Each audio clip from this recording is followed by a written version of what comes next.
தனது வீட்டிலே இருக்கிற பெற்றோருக்கு 3 வேளைக்கு பதில் 2 வேளை சாப்பாடு கொடுத்ததால் என்னுடைய வீட்டின் பட்ஜெட் 5000 ரூபாய் மிச்சமாகிவிட்டது என்று ஒரு மகன் சொன்னால் அந்த மகனுக்கு ஊரிலே இருக்கிற பெயரை நான் இந்த அவையிலே சொல்ல வேண்டிய அவசியமில்லை என்று நான் நினைக்கின்றேன்.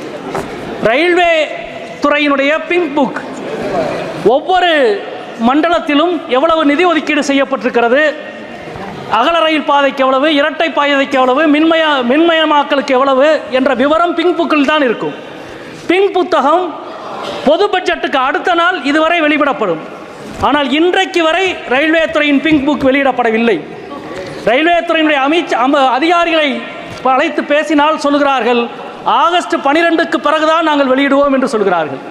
அதாவது இந்த கூட்டத்தொடர் முடிந்த பிறகுதான் பிங்க் புக் வெளியிடப்படும் என்று சொல்கிறார்கள். மிக அதிர்ச்சியாக இருக்கிறது. இதற்கான காரணத்தை மாண்புமிகு அமைச்சர் இந்த அவையிலே தெரிவிக்க வேண்டும் என்று நான் நினைக்கின்றேன். ஆவணத்தை வெளியிடாமலேயே எதை பற்றி விவாதிப்பது மிகுந்த வேதனையாக இருக்கின்றது. நீங்கள் எங்களுக்கு சந்தேகமாக இருக்கிறது. பிங்க் புக் ரயில்வே வரலாற்றில் இதுவரை இத்தனை நாள் வெளியிடாமல் இருந்ததில்லை. இப்பொழுது இது ஏன் நடக்கிறது? இங்கே மூத்த உறுப்பினர் அண்ணன் செல்வ கணபதி அவர்கள் தமிழ்நாட்டினுடைய ரயில்வே திட்டங்களை பற்றி பேசினார். தமிழ்நாட்டினுடைய 10 ரயில்வே திட்டங்களுக்கு கடந்த பல ஆண்டுகளாக புதிய ரயில்வே வழித்தடத்திற்கு 1000 ரூபாய் மட்டுமே ஒதுக்கப்பட்டது. தொடர்ந்து அதை இந்த அவையிலே நாங்கள் பிரச்சனை கிளப்பியிருக்கிறோம். போன ஆண்டு 100 கோடி 150 கோடி ஒதுக்கப்பட்டது. ஆனால் பின்னால் பாதுகாப்பு நிதியிலிருந்து அது ஒதுக்கப்பட்டது என்று சொல்லி அதை திரும்ப பெற்று விட்டார்கள். இந்த ஆண்டு என்ன நடக்கிறது என்பது தெரியவில்லை. ஒருவேளை ஏற்கனவே பொது பட்ஜெட்டிலே செய்த அநீதியை தமிழ்நாட்டுக்கு ரயில்வேயிலும் செய்யப்பட்டிருக்குமோ என்று நாங்கள் அச்சப்படுகிறோம். அந்த அச்சம் பொய்யானது என்று அமைச்சர் சொன்னால் எங்களுக்கு மகிழ்ச்சி. தமிழ்நாட்டுக்கு உரிய நிதியை நீங்கள் ஒதுக்கீடு செய்ய வேண்டும், ஒதுக்கீடு செய்ய வேண்டும் என்று நான் இங்கே கேட்டுக்கொள்கின்றேன். நண்பர்களே, நீங்கள் ஆச்சரியம் என்னவென்றால் இந்த அவையிலே தாக்கல் செய்ய வேண்டிய புத்தகம் தாக்கல் செய்யப்படவில்லை. ஆனால் தேர்வு அறையிலே தாக்கல் செய்ய வேண்டிய வினாத்தாள்கள் 10 நாளைக்கு முன்னாடியே வெளியாகிறது. விசித்திரமான ஒரு அரசாக இந்த அரசு நிகழ்ந்து கொண்டிருக்கிறது. இந்த அவையில் உங்கள் மூலமாக நான் மாண்புமிகு அமைச்சர் அவர்களை கேட்டுக்கொள்கிறேன். தென்னக ரயில்வேயினுடைய மிக முக்கியமான டிவிஷன் மதுரை டிவிஷன். மதுரையினுடைய போக்குவரத்து நெரிசல் உங்கள் எல்லோருக்கும் தெரியும். மிக கடுமையான போக்குவரத்து நெரிசல். திருவனந்தபுரத்துக்கு பேட்டை ரயில் நிலையம் இருப்பதைப் போல சென்னைக்கு சென்ட்ரல் எக்மோர் இருக்கிறது. அது போக தாம்பரம் ராயபுரம் இப்பொழுது புது முனையமாக விஸ்தரிக்கப்பட்டு கொண்டிருக்கிறது. அதே போல மதுரையை கூடல் நகர் முனையத்தை புது முனையமாக அறிவிக்க வேண்டும் என்று மாண்புமிகு அமைச்சர் அவர்களை கேட்டுக்கொள்கிறேன். அங்கே போதுமான நிலம் முழுமையாக இருக்கிறது. அதே போல தூத்துக்குடியினுடைய துறைமுகம், பல சிமெண்ட் ஆலைகள், இதன் மூலமாக கடுமையான போக்குவரத்து நெரிசல் சரக்கு வண்டிகளால் மதுரை முனையத்திற்கு ஏற்பட்டிருக்கிறது, மதுரை சந்திப்புக்கு. அதற்காக ஒரு புதிய பைபாஸ் உருவாக்கப்பட வேண்டும். சோழவந்தான் செக்கானூர் வழியாக செவரக்கோட்டையிலே போய் சேருகிற புதிய பைபாஸ் உருவாக்கப்பட்டால் 27 கிலோமீட்டர் மிச்சமாகும் என்பதை இந்த நேரத்திலே நான் தெரிவித்துக் கொள்கிறேன். அதே போல மிக முக்கியமாக ஏற்கனவே உறுப்பினர்கள் குறிப்பிட்டதைப் போல மதுரை அருப்புக்கோட்டை தூத்துக்குடி சர்வே முடிந்துவிட்டது. அதற்கு நிதி ஒதுக்க வேண்டும்.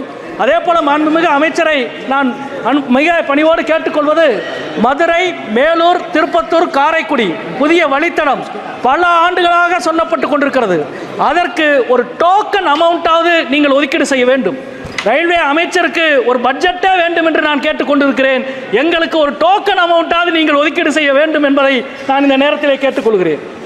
அதே போல மூத்தோர்களுடைய பயணச் சலுகை அது கடந்த 3 ஆண்டுகளாக நிறுத்தப்பட்டு விட்டது. 6 கோடி பெரியவர்கள் ரிசர்வ் பண்ணியும் 6 கோடி மூத்த குடிமக்கள் அன்ரிசர்வ்லும் பயணப்பட்ட நிறுத்தியதால் எங்களுக்கு 1667 கோடி ரூபாய் மிச்சம் என்று சொல்கிறது.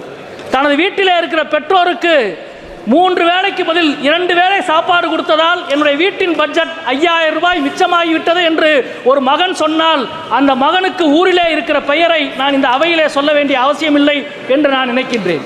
எனவே மிக முக்கியமாக திண்டுக்கல் முதல் சபரிமலை வரையிலான புதிய வழித்தடத்தை நீங்கள் உருவாக்க வேண்டும். நான் இறுதியாக இதை ஒன்று சொல்லிக் கொள்கிறேன். இந்த அவையிலே ஒரே நிமிடம், இந்த அவையிலே நான் தமிழிலே பேசுகிறேன், நீங்கள் ஹிந்தியிலும் ஆங்கிலத்திலும் கேட்கிறீர்கள். இதே போல பயணச்சீட்டு வாங்குகிற ஒவ்வொரு பயணியும் மொழிபெயர்ப்பாளரோடு போய் டிக்கெட் கவுண்டரிலே நிற்க முடியாது. காரணம் அவ்வளவு டிக்கெட் கவுண்டர்களிலும் ஹிந்தி தெரிந்தவர்கள், தமிழ் மொழி தெரியாதவர்கள் இன்றைக்கு ரயில்வேயில் இருக்கிறார்கள். எனவே ரீஜனல் ரெக்ரூட்மெண்ட்டை ஆர்ஆர்பி உறுதி செய்ய வேண்டும் என்று மாண்புமிகு அமைச்சர் அவர்களை கேட்டுக்கொள்கிறேன். குறிப்பாக தமிழ்நாட்டுக்கான திட்டங்கள், இந்தியாவிலேயே அதிக நகர்மயமாக்குற ஒரு மாநிலம் தமிழ்நாடு. சென்னை, கோயமுத்தூர், திருச்சி, மதுரை, ஓசூர், தூத்துக்குடி, திருநெல்வேலி என்று 10க்கும் மேற்பட்ட நகரங்கள் இருக்கிறது. எனவே உள்கட்டமைப்பு மிக முக்கியமானது, அதில் ரயில்வேயின் பங்கு மிக முக்கியமானது. எனவே நீங்கள் தமிழ்நாட்டை வஞ்சிக்க கூடாது, உரிய நிதி ஒதுக்கீடு செய்ய வேண்டும் என்று கேட்டுக்கொள்கிறேன். நன்றி, வணக்கம்.